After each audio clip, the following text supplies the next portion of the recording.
முக்காரி முக்கன்னு சொல்லி ஒரு பாம்பு இருக்கு பாப்பா. ஆனால் அதெல்லாம் நான் சொல்லி தான் கேள்விப்பட்டிருக்கேன். அந்த பாம்பு என்ன பண்ணுமாமா, நம்மளை கடிச்சிருமா. அது கடிச்சிச்சுன்னா என்ன செய்யுமாமா, கடித்த ஸ்பீடுக்கு நம்ம ஏரியாவில் எங்கேயாவது சுடுகாடு இருக்குல்ல, சுடுகாட்டுக்கு தான் வருமாமா நேராக அந்த பாம்பு. ஏங்க வருதுன்னு இது பண்ணி பார்த்தாக்கா, நம்மளை புதைக்க வருவாங்க, புதைக்கவே எரிக்கிறதுக்கு கொண்டு வராங்க பார்த்தியா. அப்போ என்ன செய்யுமா, அங்கே வந்து நம்ம வெஸ்தை கக்கிருமா. அது கதை வேற இன்ட்ரெஸ்டா இருக்கு. கிட்ட நம்ம வெஸ்தை இப்போ கக்கிருமா. அது கக்கலைன்னா அது செத்து போயிடும். நம்ம விஷம் அதுக்கு இருந்துச்சுன்னா அதனால அங்கே வந்து அதில் நம்ம வெஸ்தை கக்கிருமாமா. அதனால அது கீழே கக்கிருமாமா. அதனால அது உயிர் தப்பிச்சுக்கும். அதனால என்ன பண்ணுவாங்கன்னா அந்த காலத்துல நம்மளை எரிக்கிறதுக்கு முன்னாடியேவா எரிச்சிட்டாங்கன்னா, எரிக்கிறதுக்கு முன்னாடி வருமாமா, வந்து பார்க்குமா. நானும் அதை கேள்விப்பட்டேன். என்ன செய்வாங்களாம், ஒரு வாழை மரத்தை வெட்டி, இதுதான் இந்த பாம்பு தான் கடிச்சதுன்னு தெரிஞ்சு உடனே ஒரு வாழை மரத்தை வெட்டி பாடையெல்லாம் கட்டி ஆளை தூக்கிட்டு போகிற மாதிரி தூக்கிட்டு போய் சுடுகாட்டில் கொண்டு வச்சு எரிக்குவாங்களாம் அந்த வாழை மரத்தை. பெட்ரோல் உடலாம் ஊற்றி டீசல்லாம் ஊற்றி.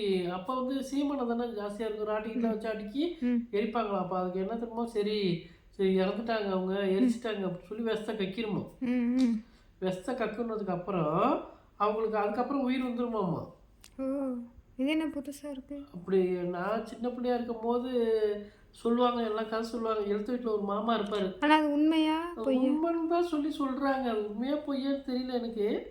எழுத்து வீட்டில் ஒரு மாமா இருப்பார். நான் உண்மையா பொய்யோ, ஆனால் கதை கேட்க நல்லா தானம்மா இருக்குது. அவர் சொல்லுவாங்க, அப்படியே தூங்கிறாதீங்கடி. அவர் நிறைய கதைலாம் சொல்லுவார். நாங்கள் படுத்துருப்போம், இப்படி திண்ணையில போய் படுத்து கிடப்போம். அவர் கதை சொல்லிக்கிட்டே இருப்பார். நாங்கள் ஊங்கட்டுக்கிட்டே படுத்து கிடப்போம். கொம்பேரி முக்கன் பாம்பு. ஆனா அது நம்ம சாவறதுக்கு முன்னாடி நம்ம அதை கடிச்ச உடனேயே பாடை கட்டி நம்ம இதுக்கு சுடுகாட்டுக்கு போயிடணும். ஆனா நான் ஒண்ணு உண்மையா பார்த்தா என் கண் நேச்சுரலா பார்த்தேன். என்ன தெரியுமா, நம்ம வீட்டுக்கு பின்னாடி ஒரு புத்து இருக்கு தெரியுமா, அந்த இந்த மரத்துக்கிட்ட, வேப்ப மரத்துக்கிட்ட பெருசா இருக்கும் புத்து. இப்பதான் ஒண்ணுமே இல்லாம போயிட்டு பெரிய புத்தா இருக்கும் அது. அதே மாதிரி புத்து நம்ம வீட்டுக்கு எடுத்து வீட்டுல டெய்லர் தான் இருக்காரு, அவங்க வீட்டு கொள்ளையில் ஒன்று இருக்கும். அப்போ அவங்க வீட்டில் மூங்கி மரம்லாம் இருந்துச்சு. மூங்கி இதெல்லாம் மூங்கி குத்து என்ன மாமரம் எல்லாம் பெருசு பெருசாக இருக்கும். அங்கே ஒரு புத்து பெருசாக இருக்கும். வெள்ளிக்கிழமை சனிக்கிழமை அந்த பாம்பை பார்க்கலாம். நான் வெள்ளிக்கிழமையும் செவ்வாய்க்கிழமையும் பார்க்கலாம். நான் பாம்பை மத்தியானம் 12 மணிக்கு என்ன செய்ய தெரியுமா, நம்ம வீட்டு வழியாக தான் ரோடை கிராஸ் பண்ணும். அவங்க வீட்டுக்கும் நம்ம வீட்டுக்கும் ஒரு சந்து இருக்கும். நம்ம வீட்டுக்கும் அவங்க வீட்டுக்கும் ஒரு சந்து. அந்த சந்து வழியாக கிராஸ் நைட்டில் படுக்கும்போது பயமா இல்லை?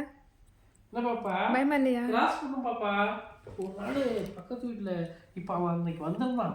அவெல்லாம் இவ்வளோ பெருசாக இருப்பான். 2 வயசு 3 வயசு இருக்கும். அவனும் அவன் தங்கச்சிக்கும். நம்ம வீட்டு கொள்ளையில் தான் விளையாண்டுட்டு கிடப்பாங்க. நம்ம வீட்டுக்குள்ள நிறையா மணலாம் அடித்து வச்சுருப்போம். கொள்ளையில் விளையாண்டுட்டு கிடப்பாங்க. அதனால மத்தியானம் 12 மணிக்கு அந்த பாம்பு வருது மத்தியானம். வந்தவங்க நான் அப்போ ஒரு புயல் காற்று அடிச்சிருந்துச்சு. புயல் காற்று அடிச்சு அப்போ நான் எப்போ 92 என்னமோ நினைக்கிறேன். இந்த மரத்தெல்லாம் வெட்டி நம்ம அண்ணன் இந்த கிழுவ மரம்னு சொல்லுவாங்க, பொன்வண்டுக்கு போடுவாங்க. நம்ம வீட்டு குழந்தை நிறையா இருக்கும் அந்த மரம். அந்த மரத்தை வெட்டி வேலி விடலான்னு சொல்லி போத்தா போட்டுக்கணும். அந்த போத்து எடுத்து பாம்பு அடிச்சுட்டு. யார் அடிச்சது? அந்த பக்கத்தில் அந்த அத்தை இருந்தாங்களா, வசதின்னு சொல்லி ஒரு அத்தை இருந்தாங்க. அவங்க அடிச்சுட்டாங்க. அப்புறம் பக்கத்தில் அந்த மாமா இருந்தால் மாமாவை காசு சொல்லுவார். அவர் என்ன சரி அப்படியே அப்படியே விட்டுறாதீங்களா, அது ஏதாவது இதெல்லாம் போட்டு புதைக்கிறேன். அப்புறம் காசு பால் அரிசி கிசிலாம் போட்டு நம்ம மட்டும் கொள்ளையில தான் புதைச்சோங்க. அந்த பாம்பு குழியில் நாங்களாம் சின்ன பிள்ளையா இருக்கும்போது நாங்களே குழியை வெட்டி புதைச்சிட்டோம். அதுக்கப்புறம் விட்டாங்க. ஆனால் அதுக்கப்புறம் அந்த குடும்பம் சின்ன பண்ணமாக ஆகிட்டாருண்ணா. ஐயோ, ஒருத்தர் கூட கிடையாது அந்த மனையில். இப்போ வந்து அவரு எங்கே போய் இறந்தாருன்னே தெரியல அவங்க வீட்டுக்காரு. அந்த பாம்பு அடித்து 3 மாதத்தில் அது கோச்சிட்டு போனது தான். பிள்ளைங்களை தூக்கிட்டு இன்னையே வரல, அது வரல. பசங்கள்லாம் பெரிய பசங்களாம் ஆகிட்டானுங்க. பிள்ளைக்கெல்லாம் கல்யாணம் ஆகிட்டு, பையனுக்கும் கல்யாணம் ஆகிட்டு போல இருக்கு. வந்தா அன்னைக்கு ஒரு நாள் பார்த்தேன். அம்மா இருந்துச்சு, இருந்தாட்டா ராஜேந்திரன் பையன் பெரியவன் அப்படின்னுச்சு. அவ்வளோ பெருசாகிட்டான், பெரியவன் ஆகிட்டான். அந்த குடும்பமே. அதுக்கப்புறம் அவன் தம்பி ஒருத்தன் மருந்து குடிச்சு செத்து போயிட்டான். அப்போ இன்னொருத்தர் இப்போ ஒருத்தர் இருக்காரு நம்ம வீட்டுக்குள்ள வந்து என்கிட்ட காசு கேட்பாரு. அவர் ஒருத்தர் இருக்காரு. அவங்க குடும்பத்தில் அவர் மட்டும்தான் இருக்காரு. அவங்க பாட்டி அவங்க அப்பா எல்லாம் எதுவும் இறந்து போயிட்டாங்க. சரி, குடுகுடுப்பக்காரன் வருவானும்ல, இப்பெல்லாம் வராங்களா, அன்னைக்கு கூட நம்ம வீட்டை பேசிட்டு இருந்தாங்களே வராங்களா, அவங்க சின்னோட்டு பொடியன். அப்போ எழுத்துக்கிட்டலாம் அப்போலாம் ரோடு வசதியெல்லாம் கிடையாது, உட்காந்து பேசிட்டு இருந்தோம். இப்போ மட்டும் ரோடு வசதி என்னமோ பெருசாக இருக்க மாதிரி சொல்லுறது பற்றி. அப்போ அந்த ஆத்தா என்ன செஞ்சிச்சு, பா இந்த வாப்பா அப்படின்னு சொல்லி அவனை பொடியை கூப்பிட்டு கையை பார்த்து சொல்லுன்னு ஒரு நான்லாம் அதெல்லாம் உட்காந்துருக்காங்க. புட்டு புட்டு வச்சாங்க அந்த பொடியை. அவனுக்கு எப்படி தெரியும் இந்த பாம்பு அடித்தது, அவங்க குடும்பம் பிரிஞ்சு போனது எல்லாத்தையும் சொன்னான் அவன் பொடியை. தூங்கிறாதீங்கடா, போய் பெட்டில் படுங்க, ஓடுங்க. அப்படியே போடா, அவன் கண்ணு பரு சொக்கிருச்சு போ. அவன் அப்படியே சொல்றான், ஆணு பெண்ணு 2 இருந்துச்சு, ஒன்று இது பண்ணிட்டீங்க, அதோட சாபம் தான் வந்து உங்க குடும்பத்தையும் போய் பிரிச்சிருச்சு அப்படின்னு சொல்லி சொல்றான் பாரு.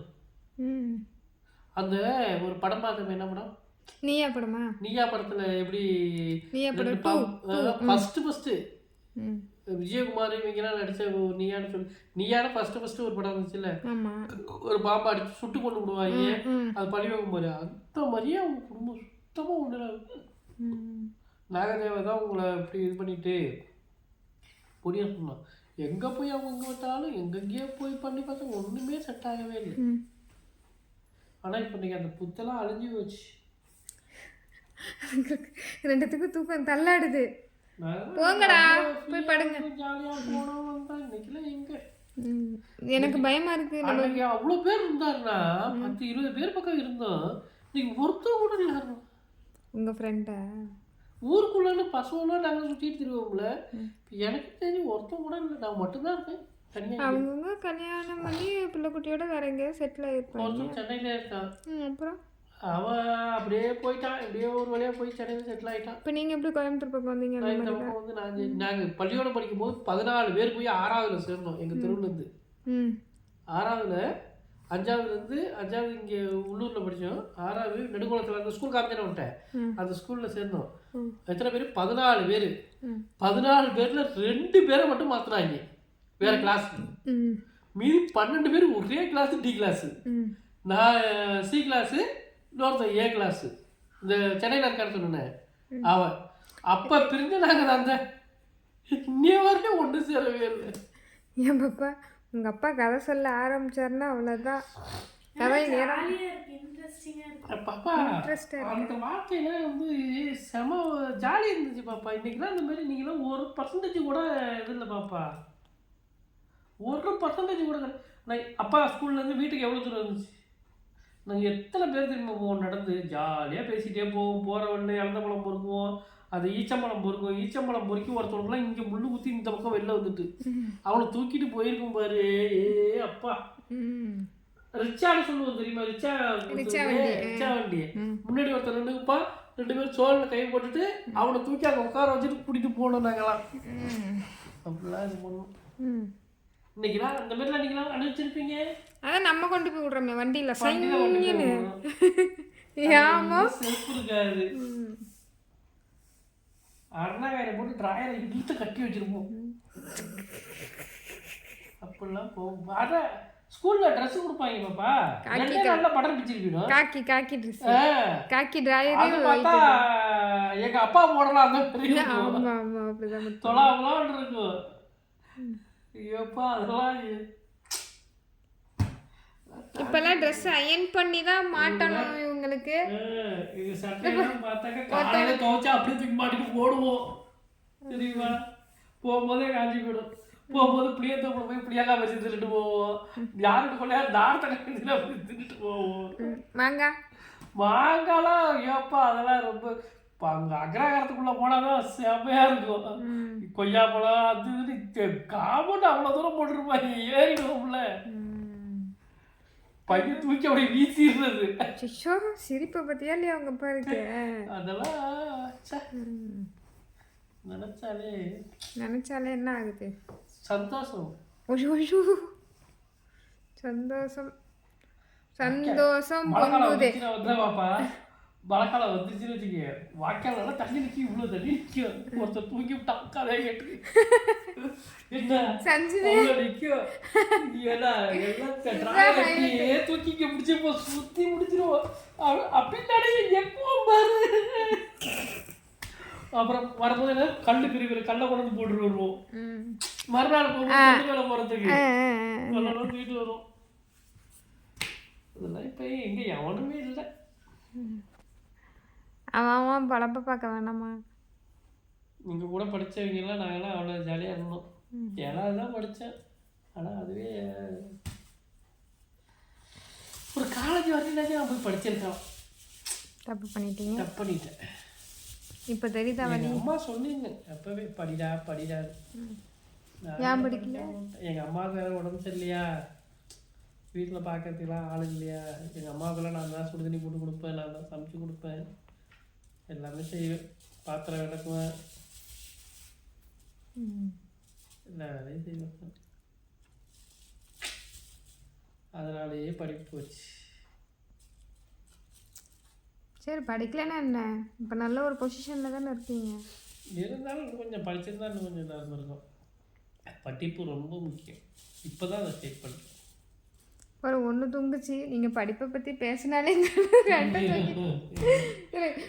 10 நிமிஷம் தான் ஆச்சு. நீ போய் படுமா. சஜி ஒன்றும் தூக்க முடியாது அப்பாவால். ஓடு ஓடுமா ஓடுமா. ஓடுங்க மோட்டர் வேற மோட்டர். இப்போ ஆஃப் பண்ணிட்டு வாங்க.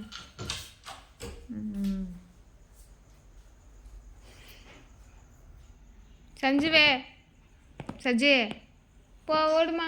சஞ்சுவே எந்திரி ஓடியா. ஓடு ஓடு போய் ஓடி போய் பெட்டில் படுத்துருமா. 2 பேரும் ஓடுங்கடி.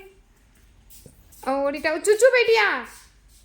போ போ போ போ போ ஓடு. பார்த்து கீழே விழுந்துடாத.